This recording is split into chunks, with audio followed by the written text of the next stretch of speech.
Hi, and welcome to Inquiring Minds. This is the Writing Literacy Special Interest SIG with the American Educational Research Association. My name is Leslie Knoll, and I'm talking with a wonderful group of scholars today. I'd like to welcome Dr. Laura Kelly, with the Assistant Professor of Elementary Literacy at Rhodes College, Dr. Lynne Kganetso, Assistant Professor of Teacher Education at Brigham Young University, and Dr. Meagan Walsh, Assistant Professor of Special Education at Western Michigan University. So thank you, everyone, for being here with us today. Nice to meet everybody. I'd like to start off by hearing a little bit more about you through an introduction. Maybe tell us about your work and in and around informational text. Meagan, would you like to start? Sure. Yeah, sure. So I was a special ed teacher for 6 years before going to Vanderbilt, where I worked on a research team. We were working on the development of nonfiction comprehension intervention for students at risk for significant reading difficulties. And so we worked on developing a comprehensive program for use with students in grades 3 through 5. It ended up being 2 programs, a 3rd grade program and a 4th and 5th grade program. But more generally, I'm interested in just how we improve outcomes for students with and at risk for significant reading difficulties or math difficulties, really any academic difficulty, and then how we get those into schools. So I'm really just interested in how do we figure out to get better tools in the hands of teachers in terms of the specific intervention packages that we can provide them that are empirically tested and validated. And then, how do we build systems within the schools that can support those interventions that we design? Thank you. You'll just go around, Laura. Okay. I also was a teacher before becoming a researcher and a professor. And among other things, I think I became a teacher because I love reading books with children. And I came to informational text a little bit by accident because for my dissertation study, I was studying text difficulty. And I thought that it would be easier to not have so many moving parts as there are in a narrative, and also not have, if you read a text about like children in a bike race, some kids in your group might have done that before and some kids might not have done it before. And so their different experiences contribute to how well they understand it. But I thought if we were working with with informational text, a text about like animal feet or something wasn't going to be so resonant with some kids and not with others. So I thought it would be a good way to kind of control for the differences that they might have with the topic. And then I've also studied informational text a little bit because I have studied and done a research project around how science trade books represent the nature of science. And so I've studied that as well. Thank you. Lynne. I also was a teacher. I taught kindergarten for 9 years, and I remember when I was teaching that young children tended to gravitate towards the informational texts. Those were the ones that they wanted, to see and to interact and experience. And so I had that kind of in my mind. And then during my graduate work, I was learning a lot about different genres of text, and informational text really spoke to me because it's the text that you can find in any home, and it's the text that we use in our everyday lives. And so I have done a lot of work with informational texts and young children, emergent readings and writings of informational text, both domestically and abroad. So that's kind of how I got into this as well. Thank you. So I'd like to continue our conversation by asking you, you've kind of answered that, what brought you to literacy and as an educational researcher. So it really comes for a majority of us from coming from the classroom, really from being classroom teachers. So I think it's probably in line to ask, so each of you have we've come here in very similar ways, actually. And I'm wondering what your thoughts are about how research suggests that we can improve reading comprehension with the goal of growing lifelong learners, which is ultimately what we want to do. And also of importance, obviously, is passing standardized testing in this climate that we live in. And even though we have research, over 2 decades that suggests, we know what does work and what doesn't work. And sometimes we don't know how it works altogether or which pieces are more effective than others. But in terms of the fact that standardized scores are continuously below level for our elementary, middle, high school, maybe even any thoughts you have around that. So short term, these testing situations, and long term, lifelong lovers of reading and successful readers. I'm really fascinated that both of you kind of saw young children gravitating towards, and that almost finding, from what I heard, nonfiction text simpler, because I had the exact opposite experience working with students experiencing reading difficulty. I mean, primarily in special ed classrooms, but it was really like you found that there were some students for whom comprehension was a significant need, and it was not being addressed at all. And the tools that we had were inadequate for it. And then the further I went into that, the more I realized that nonfiction text was really difficult. And then what we found as we tried over, 6 years with thousands and thousands of students going through our program to support background knowledge in different types of nonfiction text, is that it was really tricky. I developed media libraries that went with each text because I found that the places that they had gaps were really all over the maps. Like it wasn't as simple as did they not experience that. It was, do they know about this? Do they know about this? The vocabulary terms, the math terms, there were just so many different components. So I found that fascinating that coming from that different side. That's really interesting to hear about. Well, I think some of this comes from that misconception that is still very prevalent in early childhood, that narrative is just more natural for young children. But we know that we connect anything new to what is known. And we know that young children have innate curiosities, right? When we're around young children, they're asking us a zillion questions.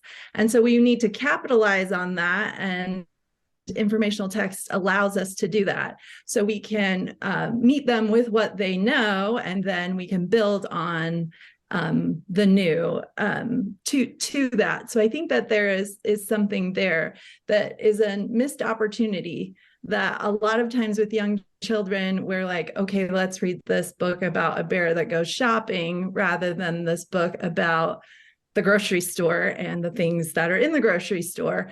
And so I think that going back to the question of comprehension is one of the main things, is that we need to destigmatize that and clear up that misconception. And we also need to start early, because we don't want a 3rd or 4th grader to be handed a procedural text to do a science experiment and it's the first one they've ever seen, right? So if they have had exposure and experience that's meaningful to informational text before that, we know research has told us that, they're going to be more successful, but the trick is just providing that and creating those moments.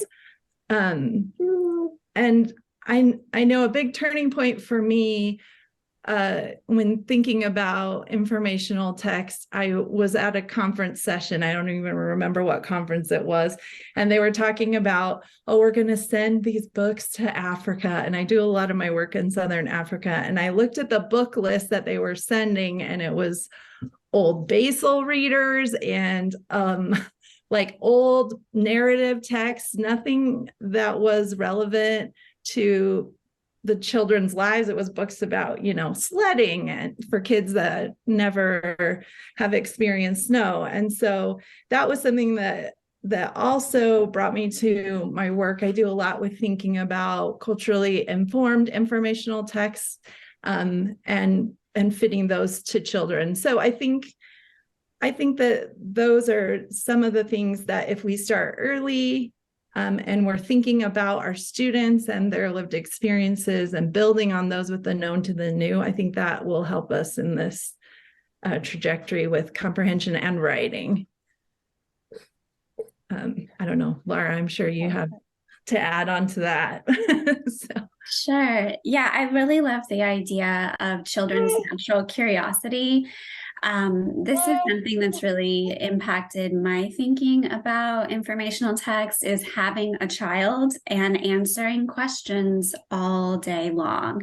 And they're usually the kinds of questions that if they were going to be answered by a text, it would be answered by an informational text. And children want to know and understand about their world.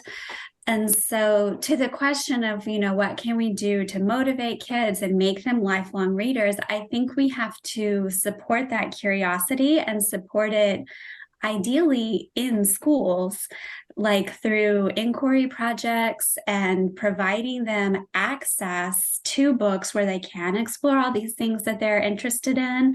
I'm in Tennessee, so I would certainly say that supporting this kind of lifelong informational text reading does not mean banning books and shutting down classroom and school libraries. That's not going to help.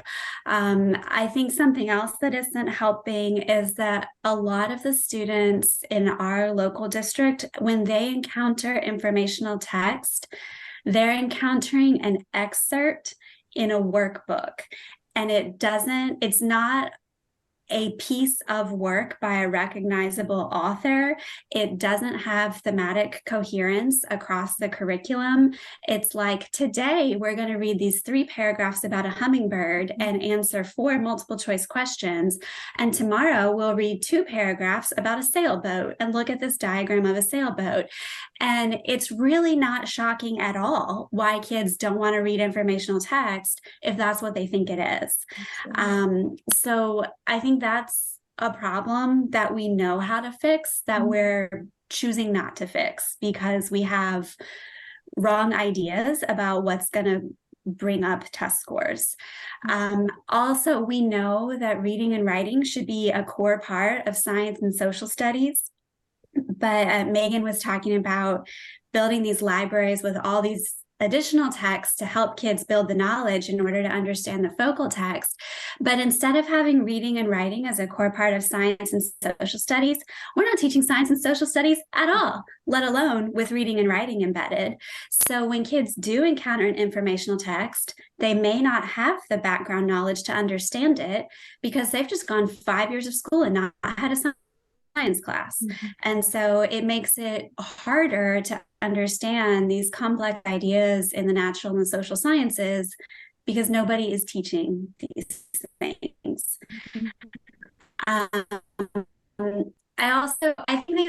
think all no excuse to not do them, but I do think it's important to acknowledge that we know there's a whole host of factors that affect test scores that have nothing to do with instruction. And as long as we're living in an unequal society that has decided that it's fine for kids to live in poverty and it's fine for kids to have vastly different levels of safety and security in the world, their test scores are not going to all be the same. And it's not entirely because of the reading curriculum they're exposed to. It's because out of school factors and economic injustice matter a lot too. I would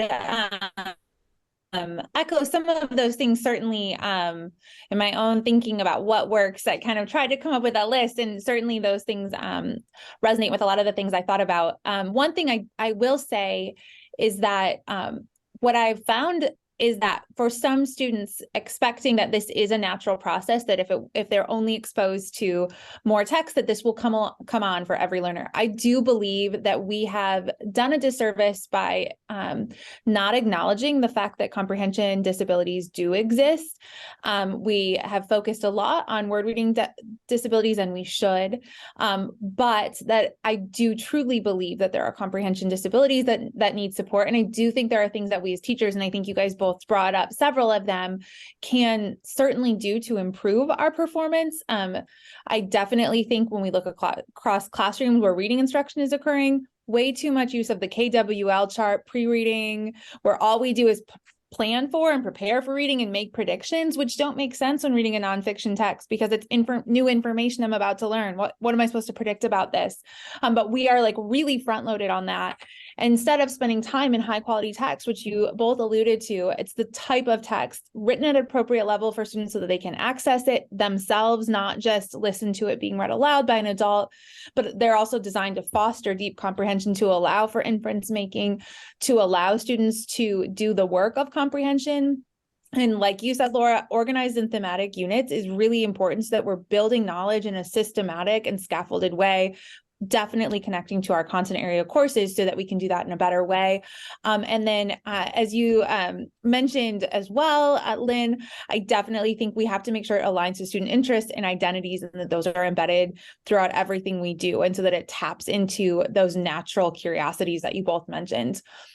Beyond that, when it comes to intervening for students, when it's not working, I definitely think we have to specifically teach them about text structures in a very systematic way, so that they can start to recognize the different structures of nonfiction text. It's not as simple as narrative versus informational. Within informational, there's many, many different genres and there's many different structures. And often we use mixed structures when we write them. And until they can start to hang their hats on those things, I think for students who are experiencing difficulty and who have disabilities, structure is really important. So I think using structure and talking about structure and using tools to help them utilize that is really important to help them build mental models of the text that they're reading. I also think that we need to do a better job when we train teachers in explaining that there's a difference between an activity that you do when you've read a text and a comprehension strategy, which is what your brain did while you read, the process that your brain engaged in. And there has been kind of a disservice in the field done and kind of an anti-explicit strategy instruction, which I don't think is the end all be all and isn't going to get us far enough. But what is true is that when we read, there is a process that happens in our brain. Our brain is working very hard. And what we need to make is we need to raise the iceberg and make the invisible visible to our students who are struggling. And in order to do that, we have to call attention to the types of connections we make. And I'm not just talking about to background knowledge, but specifically within like anaphora resolution, connecting different connectives in the text, drawing connections between this paragraph and that paragraph, and helping students recognize how to do that, when to do that on their own, so that they can apply it when they read other places, and so that they can apply this text structure strategy whenever they encounter a problem in solution text or a compare and contrast text. They need to learn how to recognize these keys and then know, okay, I'm looking for the solution now. I identify the problem, I look for a solution. And I think all of that is benefited when we have students write, as you guys all mentioned, like the more we write, the more students will read and they go together. And so I think we need to reserve space for time in text and time writing. Less time spent pre-reading, less time. I mean, read alouds are fantastic with our early learners, of course. And I'm not in any way saying no to read alouds, but once they're in fourth grade and they're able to independently read text, they need time to do that and practice the strategy on their own to move from the listening comp to the reading comp. And so I think that that's a really big, important piece of all of this.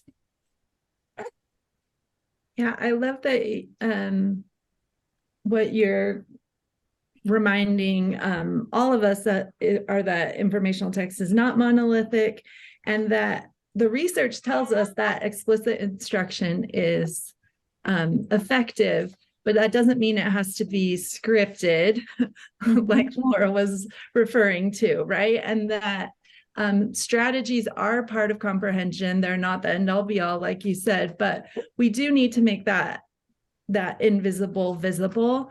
And I do think it is important for us to think about how we can help and support teachers to do that. Because, a lot of teachers and students can talk about plotting out a narrative structure, but can they talk about informational text structures? And do they feel so comfortable about doing that? And so we need to make sure that we're supporting that. So I'm grateful that you made that, talked about that and mentioned that, because I think it's really important for us to think about moving forward. That made me think of one other thing, Lynn, is that I do think that we know explicit instruction, strategy instruction at least has like statistically significant effects, and those effects are fairly consistent across time, but they're not big enough. We don't know enough about comprehension instruction. And I think that for me is the most important takeaway, is that we have to keep pushing ourselves to advance and move beyond our status quo paradigms of how to do this correctly, because our standard models aren't translating, as you mentioned, to effects. Like, we're just not seeing the outcomes that we would hope to see. And I don't even know if our standardized tests are even capturing the true effects, right? Because we can only ever see the artifact of comprehension. We're never seeing the real process underneath it. Until we can figure out a way to capture that, I don't know that we're ever going to know for sure what works best for comprehension, but we have to figure out a better way. And while we're at it, we have to figure out a way to progress monitor comprehension, because we don't have that at all right now. So when we intervene and we support this, we're operating blind often based on the conversations we hear, what's happening. But for those students who talk less, who maybe don't have the writing skills to express some of the things that they do, we don't always know what's happening under the surface. And so there is a huge gap in our research knowledge related to comprehension and comprehension of nonfiction text. And so I'm so gratified to see Laura and Lynne, two people working in this field, doing this work, because there needs to be so much more done. And then we need to figure out how to assess our students better so that our instructional methods can match and can get there. Because we're so much better at word reading than we are. Well, I shouldn't say we're better at teaching word reading. We know a lot more about how we should be doing it. So, yeah. Yeah, I think go ahead. Building on some of the things that you all mentioned about teacher education, you talked about how it's important for teachers to be, aware of how important informational text is and strategies for teaching it. I mentioned when we started that I became a teacher in part because I like reading books with children. And I think a lot of early childhood people are the same way.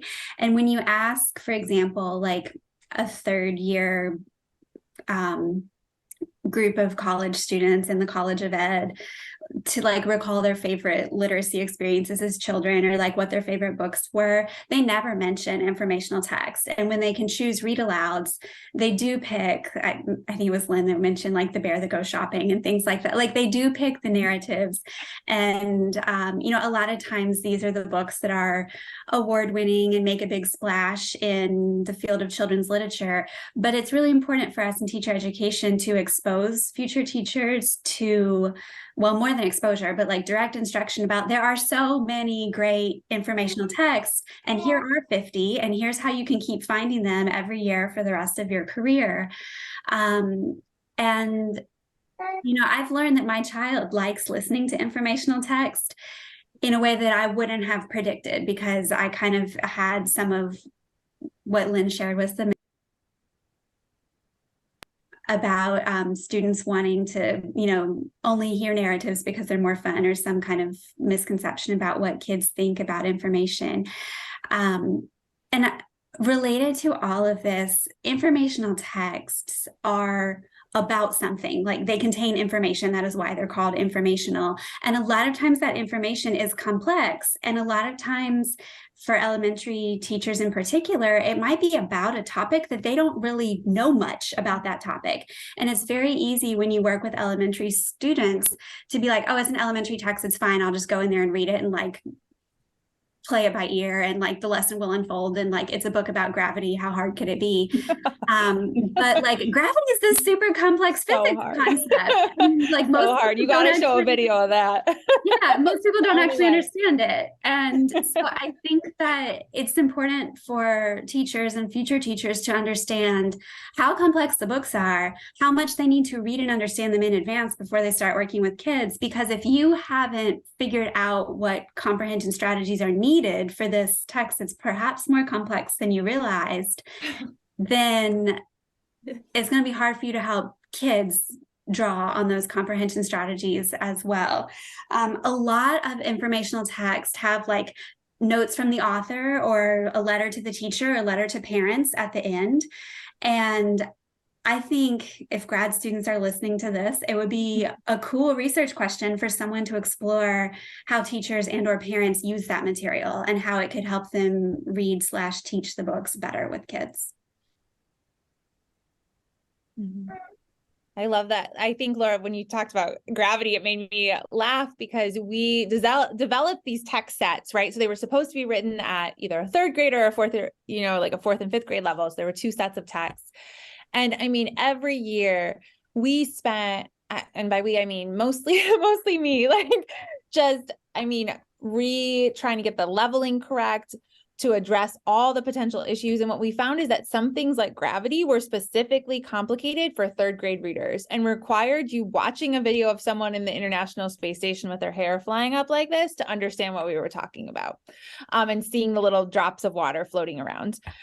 Molecules, almost impossible to define. At a third grade level, easy as pie to define for fifth graders. Like there was just this really interesting component of developing these texts, and it's complex, it's difficult, and it deserves a lot more attention. I think we, as researchers, need to do a better job defining and describing our process for developing texts, and all the different things we identify and that come up as we use them with children, because I think teachers may not know that that's happening. Like they may not know what things to look for that would show them. We had a civil rights unit that worked really well with our fourth and fifth grade students, but our third grade students really struggled because they weren't at a place yet to talk about some of the things that we assumed that they were ready to talk about. And their awareness of global events was not the same as the awareness of fourth and fifth graders in terms of like, what's on the news? What are my parents listening to?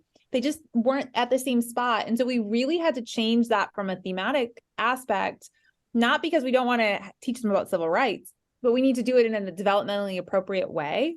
And what we're ready for when is not as clearly laid out yet in terms of knowing, okay, they're ready to talk about this yet. They're ready to talk about this. And so I think we need to do a lot of research here. And I encourage anyone listening to, continue this, like keep going. There's so much to be learned in terms of what happens when, and what's the most impactful thing to talk about for students, and what are they going to care about? What do they want to learn about at each stage of development? I think that's really important. Yeah, and I think a lot of them have a lot of students and teachers have this conception that informational texts are just like you open it up and there's all these facts, right? And they don't think about the engagement factors. They don't think about some of these other things. And I know for my dissertation, I went and lived in Botswana in Southern Africa, and I developed text sets on informational text topics that were relevant to the students. And I remember when I first started the task of creating these texts, thinking about, okay, these are the facts that I have to include. But then you also have to think about, how do I engage with my readers? And then, how accessible it is, what kind of background knowledge they need, right? All of these other kinds of things. So it is a lot more complicated than just a list of facts. And I find I do a lot of work with teaching informational writing. And with that, it seems a lot that the tasks seem to be like, okay, pick an animal and list like 3 facts about it, right? Not thinking about how complicated it is, and that it's more than just facts, and there are other pieces to it. That make it engaging and make students want to read it and make teachers want to read it, right? And to do the activities. So I think that it is complex, and I feel like it's long been determined that we need exposure and experience with informational text. I think we can all take that for granted. The next steps are figuring out, what is this process? Because it's different in different genres, right? And there are things that are genre specific. And then we want to think about moving beyond just exposure and experience. Mm-hmm. And another thing that I think is important, and we've kind of circled around it, is thinking about authentic purposes and audiences. Mm-hmm. That's one thing that I feel like really helps students and teachers, because generally, who are they reading and writing for? Their teachers. Students are reading and writing for teachers. So we need to move beyond that. And there are a few research studies that are looking into informational text for authentic purposes and audiences and the differences that it makes reading and writing. And so I think that's another component that we need to further explore.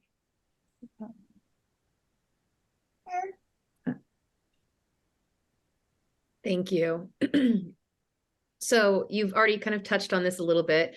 Our primary audience for this podcast are graduate researchers, typically people who are working towards completing a dissertation.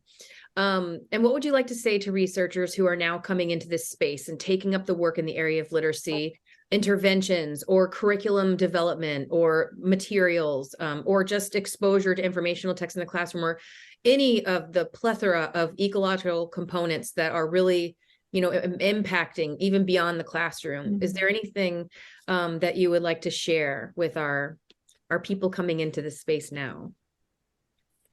Yeah, we did a lot of work with looking at how we could potentially find added value in other aspects of other things that could be added to reading comprehension instruction. So if reading comprehension instruction on nonfiction text was the base, what else do we have to do? Because we know we're just not moving the needle fast enough, far enough with what we're currently doing with our best practices. So we need to know more. And so we looked at, and we know that attention and working memory and other domains of executive function are closely tied and correlated with reading comprehension, of course. That the link is extremely clear in the research. However, what isn't clear is which direction that goes per se.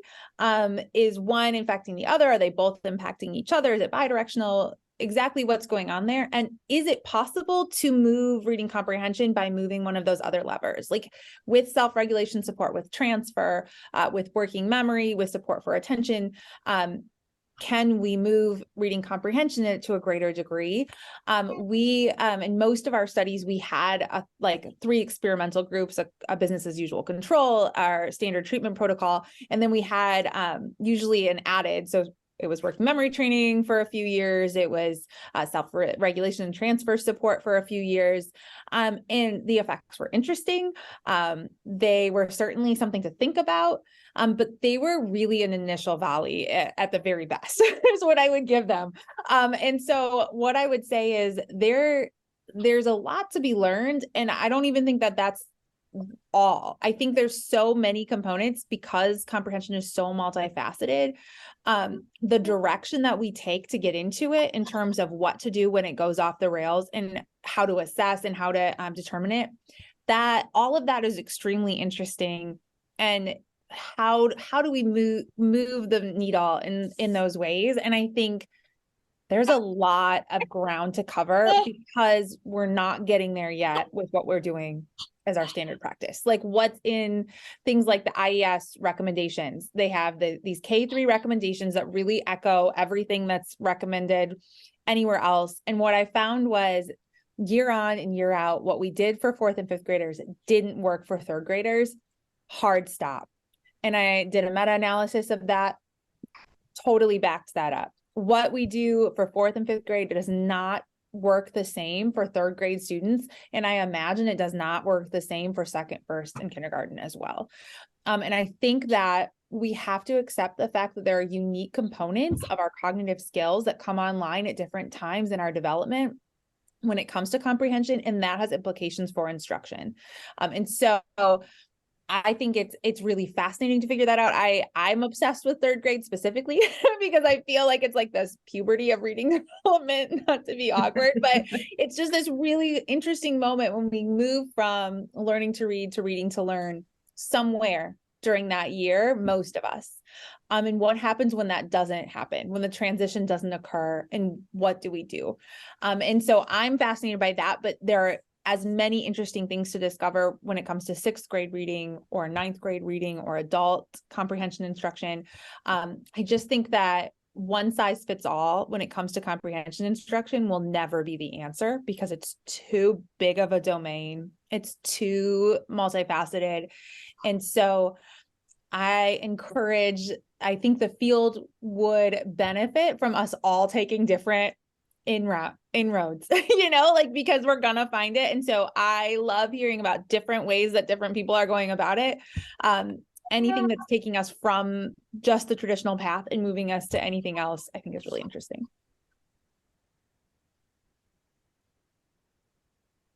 So when I saw this question before we started today, I kind of interpreted it as, what advice would you give to grad students? So sort of related to informational text, but also mostly not.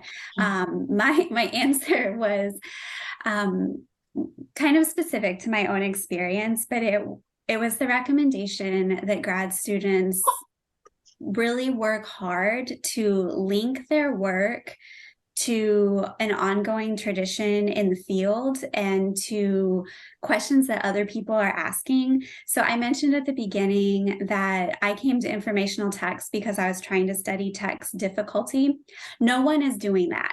No one cares about publishing that. No one is interested in that question. And that question, like, it worked for a dissertation, and my dissertation is now finished and I published some things out of it, but it was not easy because no one is interested in that question. And so I think there are bigger, more important questions that I would encourage people to ask instead, and questions that link to things that more established researchers have been working on. So just kind of professional advice is, don't ask an idiosyncratic question that you're the only person who cares about. It's excellent advice. That is very good. And I know you were an excellent grad student, so just kidding. I think for me, I've talked about a couple of these things. We need to, but I also, I think in our conversation, it's got me thinking, like, we all have kind of like a special favorite area related to informational text. And I think, like Laura's saying, well, and Meagan too, like, you need to capitalize on that. If that's what you're interested in, try and see what's been done with informational text with that, and how you can build and contribute to the field in that way. I know for me, I think writing is something that we don't have as much research related to informational text and writing informational text, but it sure is on our assessments that we require students to do. And so thinking about scaffolding learning and development related to informational text and writing, I think that also thinking about how we can take advantage of technology related to informational text. If a video is going to be the best way to learn about gravity, how can we take advantage of that when we're studying informational text? And I also think thinking about a lot of my work looks at how context influences literacy learning. So I'm thinking about culturally informed informational text pedagogy and practice and learning. And then just how we can better, we've talked about this, I think, kind of throughout, connect teachers and practice in all contexts. We're living in a time when there are a lot of programs and they have an informational text component, and thinking of allowing teachers to develop the knowledge base and the dispositions to make those choices for their students on what their students need related to informational texts.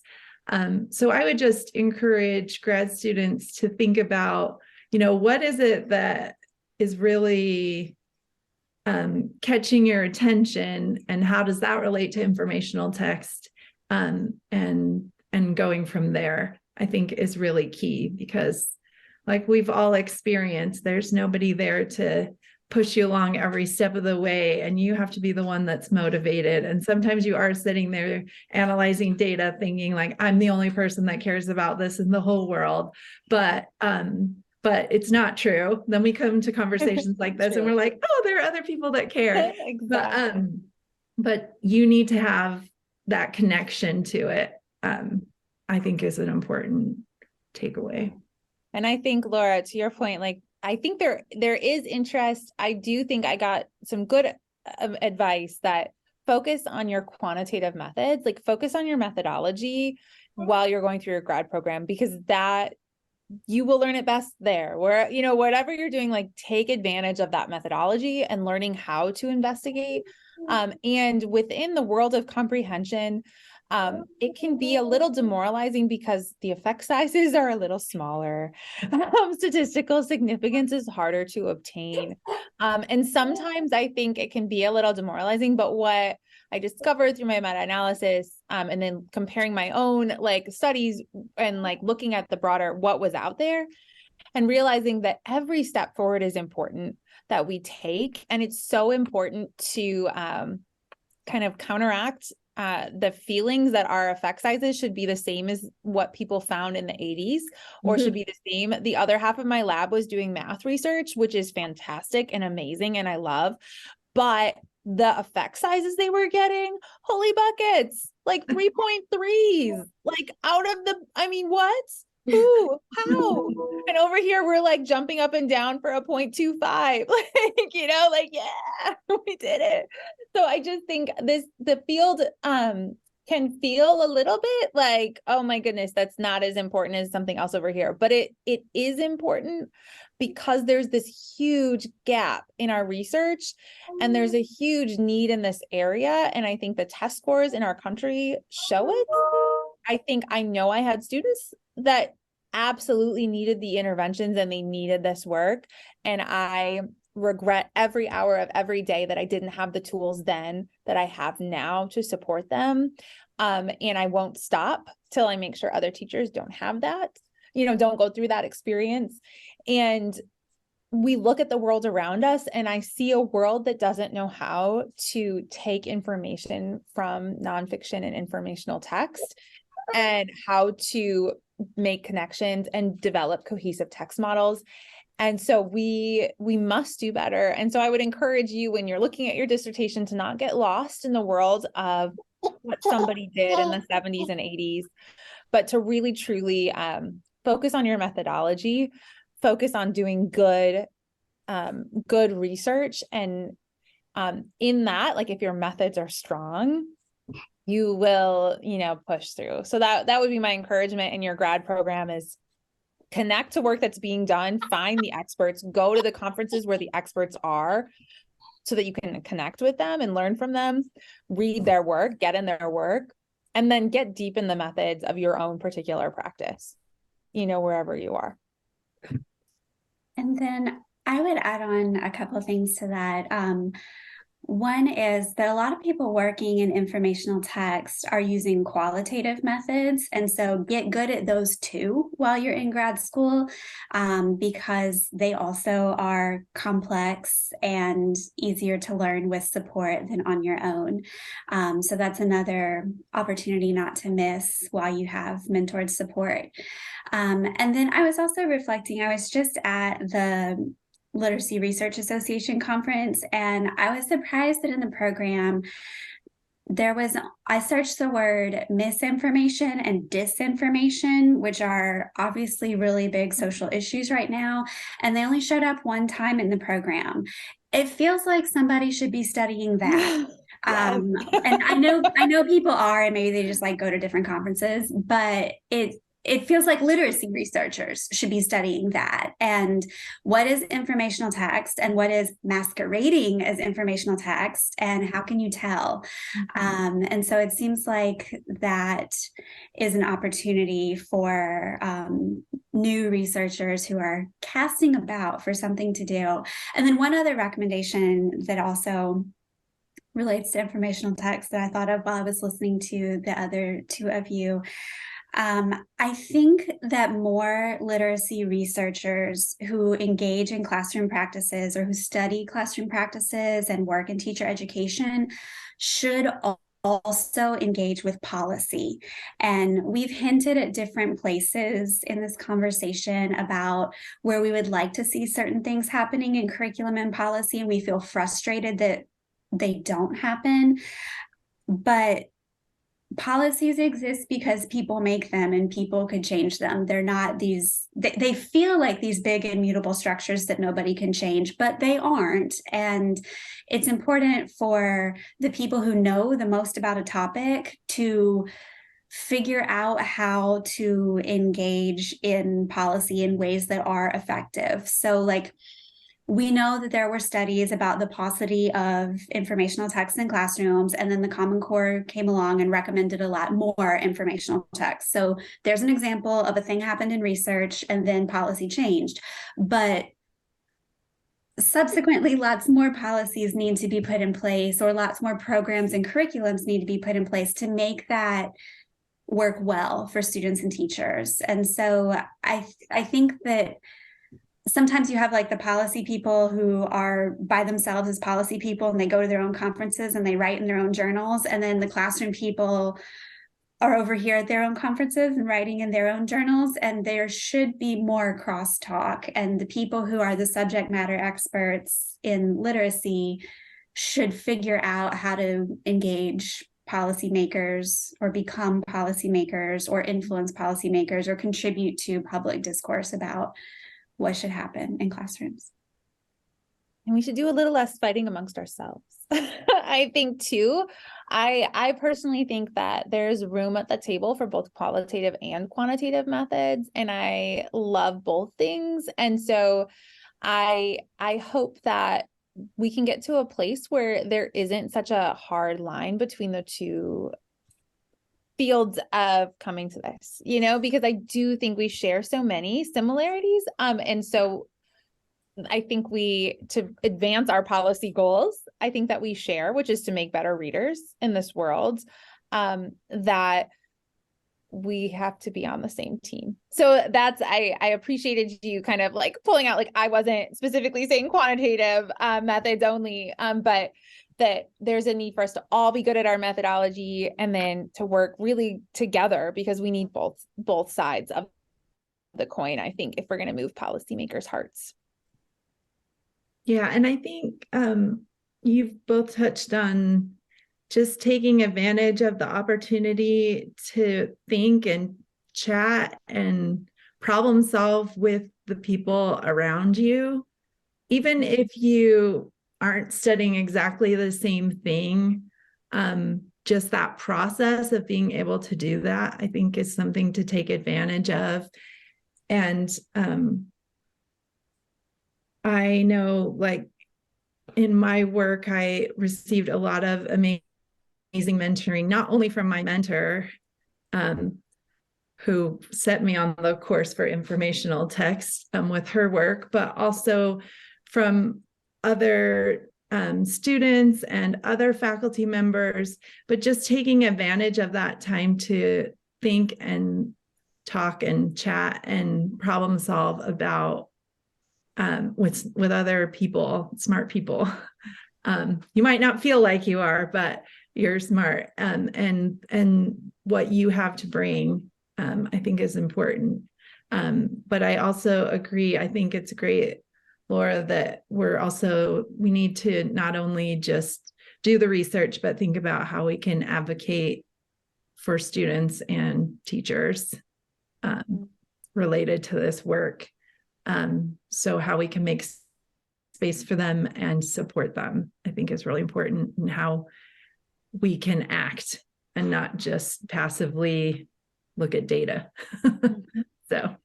And focus on the practice, like focus on how this matters on the ground. Like, if it can't work in a school setting, if it's not possible to do this, then it's not possible to do, right? Like, so our focus has to always be in the classroom. How do we build this? How do we get this thing to work? And if it doesn't work, then it's just esoteric. It's just, an activity in our heads. And so being realistic about, okay, what are the real needs on the ground, and what teachers need, and what schools need, and what students need.